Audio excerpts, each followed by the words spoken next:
മലയോര പട്ടണമായ വെള്ളറട പഞ്ചായത്തിലെ കിളിയൂർ എന്ന ദേശത്തിലെ കർഷക സ്നേഹിയും വ്യാപാരിയും ഈശ്വരവിശ്വാസിയുമായ ആമി വിൽസൺ അദ്ദേഹത്തിൻ്റെ കൃഷിയിടത്തിലെ പ്രകൃതി രമണീയമായ കാഴ്ചയാണത്. അദ്ദേഹത്തിൻ്റെ കൈകൊണ്ട് നട്ട് വളർത്തിയ സ്വന്തം വാഴ കുലച്ചപ്പോൾ വാഴക്കൂമ്പ് ചരിയുന്ന ദൃശ്യം അദ്ദേഹത്തിൻ്റെ സ്വന്തം മൊബൈലിൽ പകർത്തി. ആ മനോഹര കാഴ്ചയാണിത്. കൃഷിയെ സ്നേഹിക്കുന്നവർക്കും പ്രകൃതി സ്നേഹികൾക്കും ഇതൊരു ആനന്ദകരമായ കാഴ്ചയാണ്.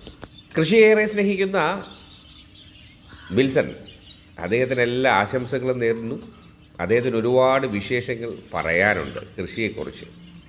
പടിപടിയായി നമുക്കത് കാണാം, കേൾക്കാം. എന്തായാലും അദ്ദേഹത്തിൻ്റെ ഈ എഫേർട്ടിനെ നമുക്ക് പ്രശംസിക്കാം. എല്ലാ ആശംസകളും വിൽസൺ അദ്ദേഹത്തിന് നൽകുന്നു. എൻ്റെ വളരെ അടുത്ത സുഹൃത്തു കൂടിയാണ് ഈ കർഷക സ്നേഹിയായ വിൽസൺ. അദ്ദേഹത്തിന് എല്ലാവിധ ആശംസകളും